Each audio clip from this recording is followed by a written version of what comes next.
On tonight's episode of Let's Be Perfectly Queer, we are here in beautiful downtown Orillia at the Kuchiching Family Health Team. We're talking to our friends at the Health Hub, the Trans Health Hub, learning more about what it means to folks in the area that are transitioning, the struggles that they encounter, the hurdles they have to overcome, and some of the successes that the team has been able to provide for queer folks here in Simcoe, Muskoka. So stay with us, it's going to be a good show.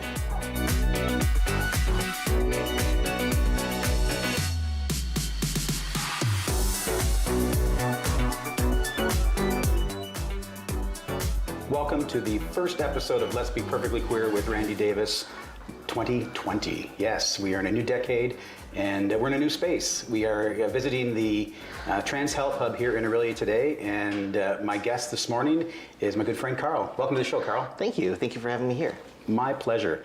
So, want to just get right into things. First of all, Happy New Year. We'll start with that. But I want to get right into what it is that that you do here at the Trans Hub.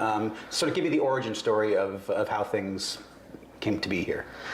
So there was a big lack of healthcare in North Simcoe, Muskoka. Most people had to go to Toronto at least, or there's a place that people can go in St. Catharines. So the access here was really, really limited for any kind of trans healthcare. And so it was, I believe, OSMH that got funding together for trans health services.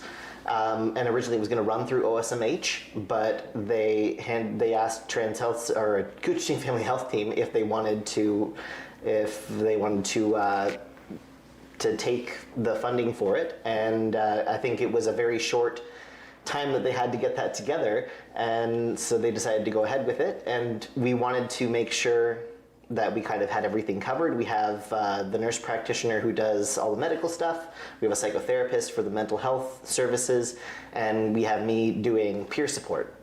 Now, just for the audience, OSMH, can you tell us what that stands for? Pardon me, yes. Orillia Soldiers Memorial Hospital. Okay, that's what I thought, but I wasn't 100% sure myself. Yeah. So the team has been together, because I know I first heard about you folks, gosh, it would have been, I started at the Gilbert Center in 2018 in August, so it would have been that fall I came to, it was Muskoka Pride's AGM. They had me speak there, and members of the team, and I think yourself, were there and made a presentation as well. I think that was before you opened. So yeah. When did the center actually open here in Orillia? I think it was it's January, and that throws me completely off, right? So not last October, but the October before that is when we started actually like taking appointments. There was a lot of prep work before that because there wasn't a whole lot of like pre-made structure to go on. With nothing like this really existed beforehand. So it was kind of nice to be on the forefront because I got to do whatever I thought was going to work best. I didn't have a whole ton of limitations to work within. That's nice. Which is great. Yeah. It gets you're allowed to customize it to what you think is actually going to work rather than having to do it a certain way. Well, and I think and I don't know the rest of the team, but certainly from what I know of you, you come from a unique experience yourself to be able to know what those needs are, right? Yes. So maybe give us a little bit of your own background and the reason why this center and the work that you do here is so important to you. It's important for me because I'm a trans person myself, and I have experienced having a hard time getting health care. There's a lot of family doctors can do hormone treatment, but the vast majority of them won't. So trying to find somebody who can help you with hormone treatment is hard. Yeah. The doctor that started me moved back to the States, so he's not around not even available for that anymore. Limited people that you can go to for that. There's limited, again, all the doctors can mostly refer you for surgery, but if they don't feel comfortable, they're not going to do that sort of thing. So I've experienced running into a lot of the barriers in getting healthcare and all the wait times for the people who will do it. Waiting for the kind of healthcare that you want and need very quickly, it creates a lot of problems. I can imagine. And so I've seen it with myself, and I've seen it with a lot of other people. I help run a support group once a week for trans people, TransQ, that runs through the Gilbert Center, and so I get to help people that way, and that was kind of what led to me doing peer support, was that I had the experience already sort of doing peer support in helping run TransQ. So, totally up to you how much detail and description you want to get into, but do you feel comfortable giving us an idea of your transition story and telling folks what that looks like? Because I think I mentioned this to you when we were talking about doing this show, I see this a lot in the advocacy work that I do. You always tend to be preaching to the choir, and I wanted to try as much as possible to get the message and the information and the personal aspect behind these stories out to white cisgendered folks that are out there that have absolutely no clue what it means to transition and all that entails, not only physically but mentally. So if you're comfortable in sharing those personal aspects of your story, I know my audience would love to hear it. Yeah, absolutely. I actually think that personal stories, a lot of the medical and factual stuff is really important, but personal stories are what tends to really grab and lived experience. People. You can't, for sure. And so basically, my hometown is Midland, so I grew up in Midland, and I didn't actually figure out I was trans until I was around 19, and then there was a period of time where it was something like denial or sort of figuring it out. There was like a 4-year span before I told my parents, where I just tried to, various forms of, am I really sure? Or like, this sounds really scary, maybe I can just opt out of that. It doesn't really work that way, as most people find out. Right. And so I told my parents sometime around when I was 23, moved away from Midland because I wanted to be in a place where less people knew me. I moved to Barrie, so it's not a dramatic distance. Some people still knew me there, but at least it wasn't everybody knew me there, which gave me a chance to start over. It was less of correcting people and more just, this is who I am, and you don't know anything otherwise, so there's nothing to argue about it that way. And then, so I started hormone treatment about 5 years ago, and I had top surgery 3 or 4 years ago. And I just basically, I lucked out in finding a family doctor who would do hormone treatment for me. Through TransQ, one of the people that helps me that runs TransQ found a doctor that was willing to do hormone treatment. So I immediately went to him because it was hard to find anybody at the time, and he was only taking a certain amount of patients. So I think that filled up really quickly. I only got him, he got me, and maybe like a couple other people before. That was as much as he was willing to take. Mm-hmm. So, and because of the inaccessibility, I was gonna hop on that pretty fast. So I'm glad that now this makes it a lot easier for people. Now I get to help people with my personal experience, whether it be somebody who's transitioning. There's always lots of questions when you're transitioning. They get to talk to me about, like, what was it like for you? Right. Or if there are parents who are scared for their kids, then sometimes having somebody to ask questions to is really helpful for them too.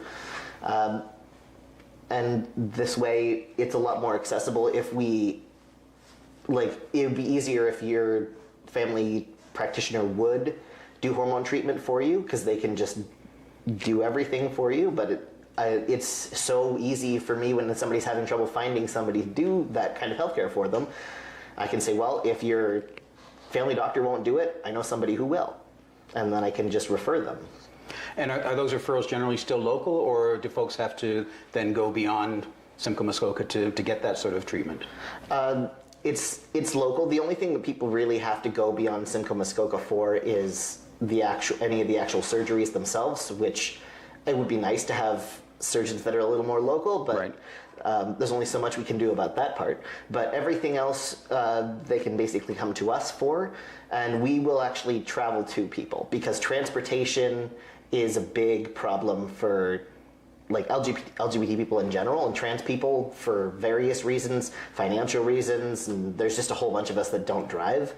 So we wanted to make it accessible. So Right. we do travel around. We go to Muskoka, Huntsville, Gravenhurst, Barrie, and we will meet people where they are. Yeah, and certainly in a catchment area this size that you have, very similar, I'm sure, to what we have at the Gilbert Center. You have no choice but to take your services to folks, because as you say, it's so difficult in an area as vast and remote in many cases that we have to actually get to folks. So. Yeah, I mean, it's somewhat simple for somebody who's in Aurelia to hop on a bus and come and see us, but Barrie, if you don't drive, especially Muskoka, if you don't drive, like there's no other way for them to get healthcare other than us going to them sometimes, right? Absolutely. So can we talk a little bit and touch on during your transitioning? You mentioned was it 4 years roughly before you were able to talk to your family about it? Yeah. And what did that look like? Did you have the support of your family, and were they accepting? And obviously, I'm sure they had questions and concerns, but overall, was there did they embrace you, or were there, because you hear all kinds of stories, right? Yeah. Well, my brothers were pretty much on board from the get-go. I didn't even have to tell them much. I didn't have to give them much information. They were just like, okay, and then adapted. My dad was on board really quickly. He didn't have a lot of information to work off of, but my dad likes to read, so it's really easy. And he just whatever YouTube videos I sent to him, whatever books I gave him, he just read it all. And I mean, he doesn't know all the vocab, and I guess nobody really does. Right. But he learned it. And he adjusted whatever thoughts he had pretty That's quickly. Wonderful. Right? That's wonderful. And it didn't take him long. Like he tried really hard. He came with me for top surgery. I think my mom was otherwise occupied too.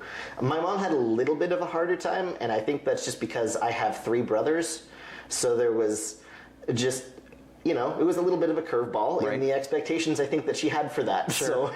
So, but everybody is really supportive now. They all call me the right name. They all use the right pronouns. Awesome. Like, what more can I ask for, right? So that's fantastic. Yeah, and I think that's. We'll talk more about this later, because there's so much that happens here that this is not going to be the only show.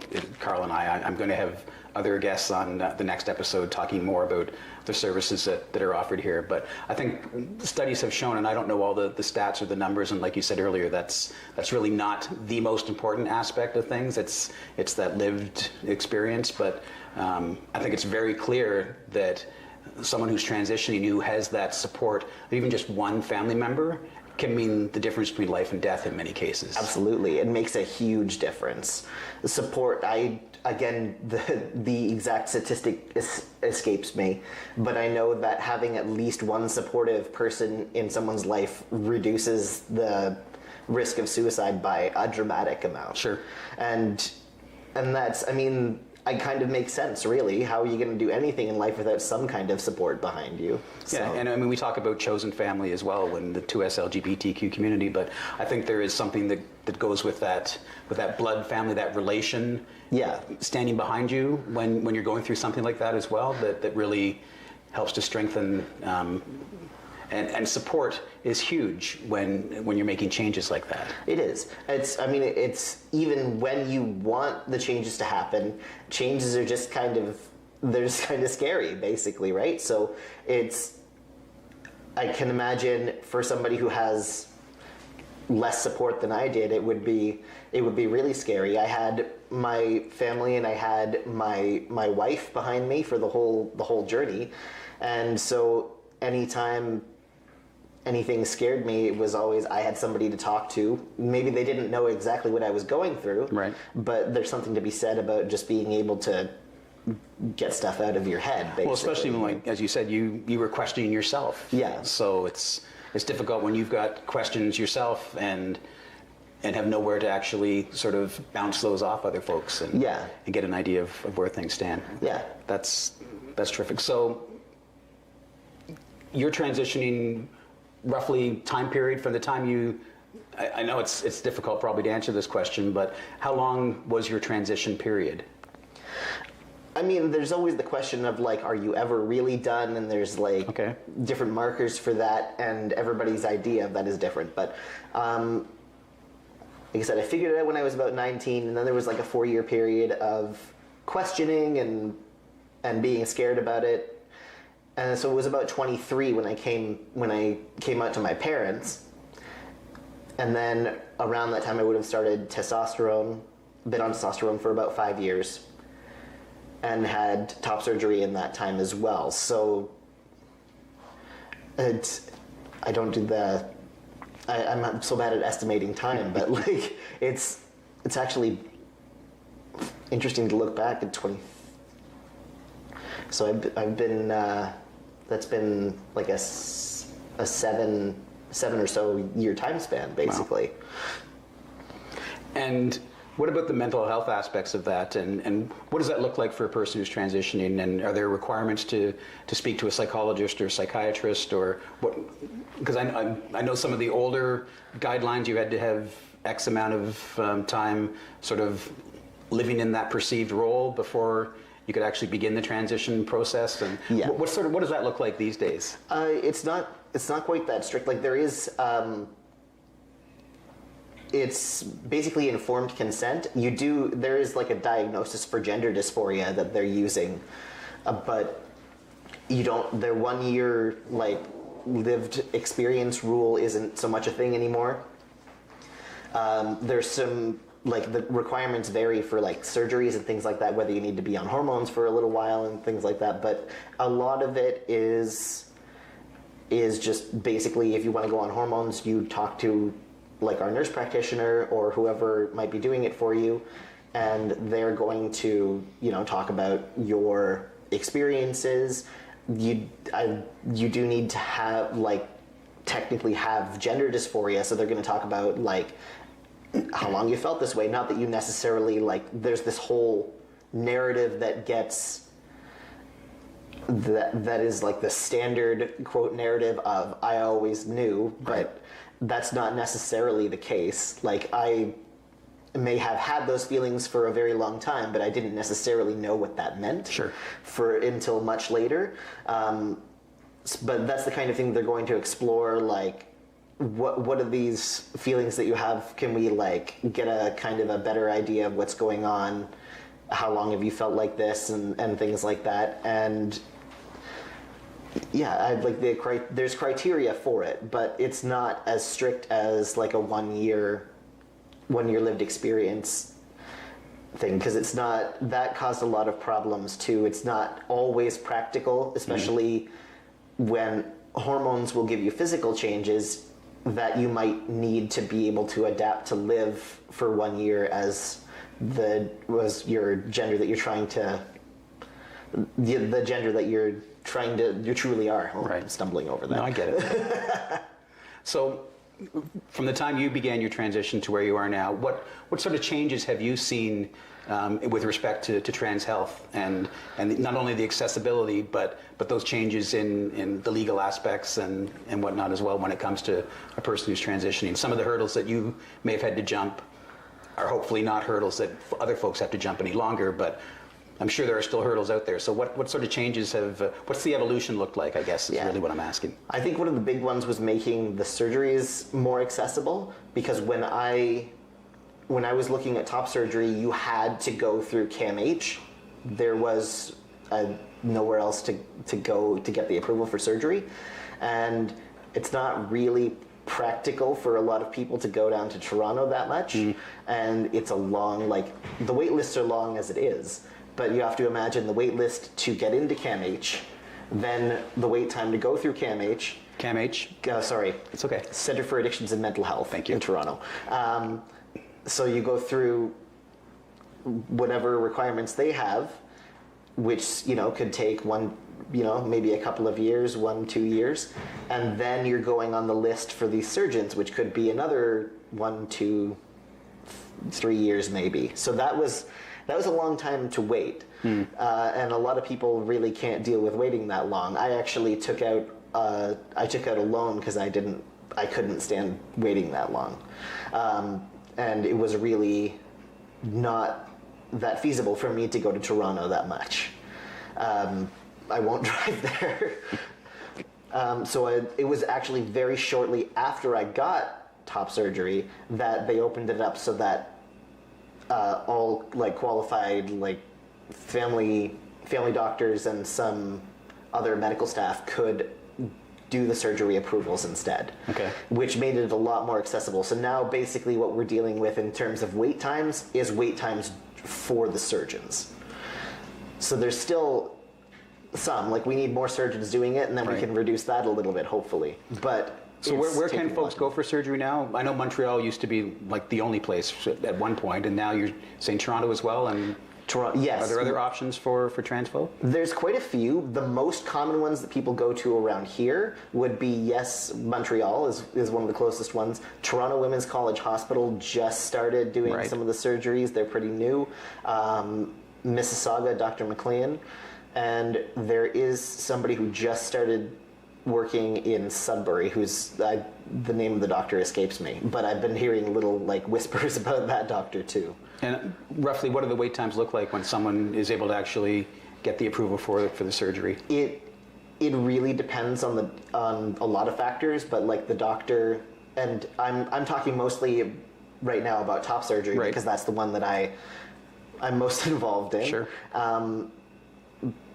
I think the Women's College Hospital, because it's newer, has less of a wait time, but you're looking at the one in Mississauga where I went to, Dr. McLean.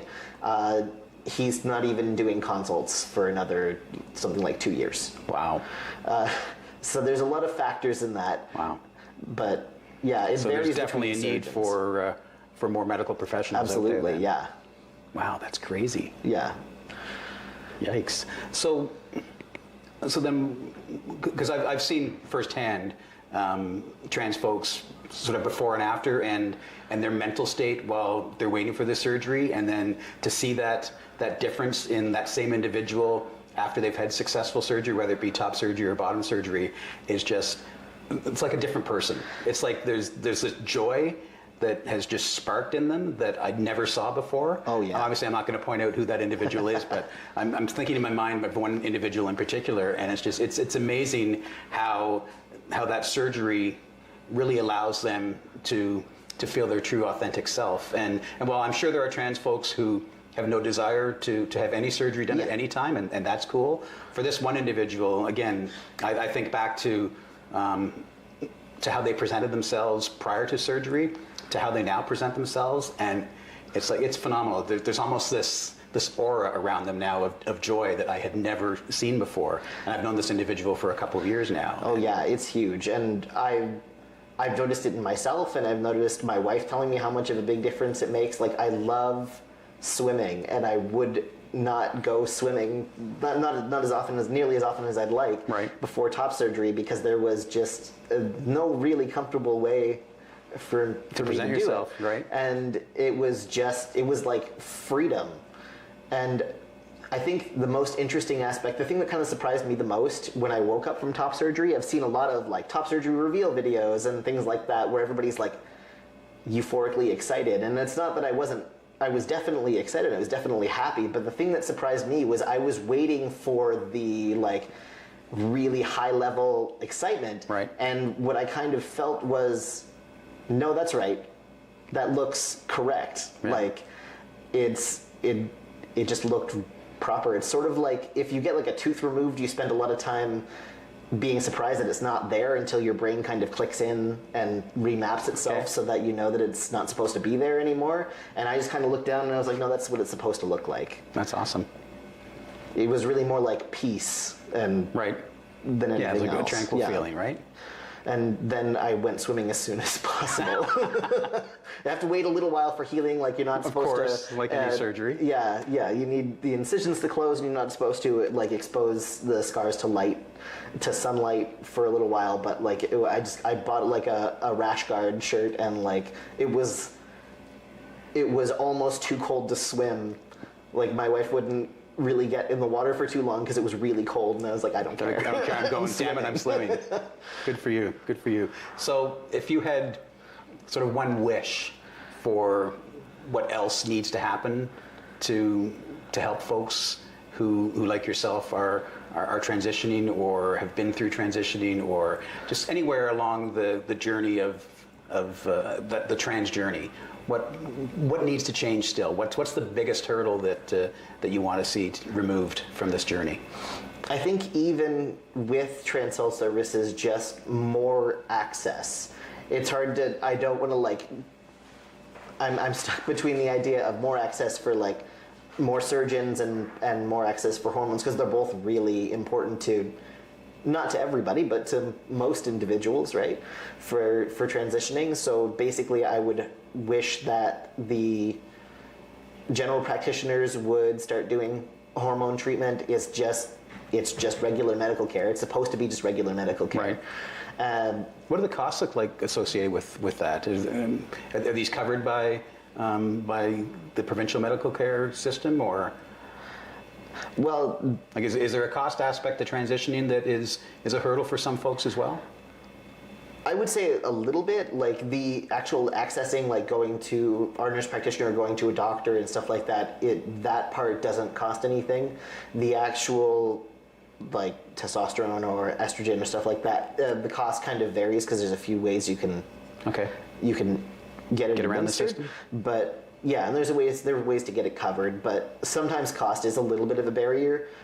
In my current financial situation, like a bottle of testosterone lasts me like 3 months and it's like $67, which for me is like not a huge deal. For other people, that might be a lot of their, it might be a lot of their money. Right. Okay. Well, that's wonderful. I really appreciate your time spent with me today, Carl. It's been incredibly informative, your story, and the fact that you've been so willing to share the personal aspects of it behind it. I certainly appreciate it. I hope my audience does as well, because again, for me, this is all about reaching those folks. I'm tired of preaching to the choir about things. I need to reach folks who don't understand and can actually hear those lived experiences, because as you say, those are the ones that really, I think, are the most impactful. We can talk about stats and other things and have someone in here that doesn't have that lived experience talk about what it means to transition, but I don't think you have that emotion or that clarity behind what it means until you actually speak to someone who can share their stories. So thank you very much for that. I appreciate it. That's all we have for today's episode, but as I teased earlier on, we're not done here at the Health Hub. We're going to be back with some of your colleagues on next week's episode. And I hope you'll stay tuned for us next week when we're back here again with Let's Be Perfectly Queer.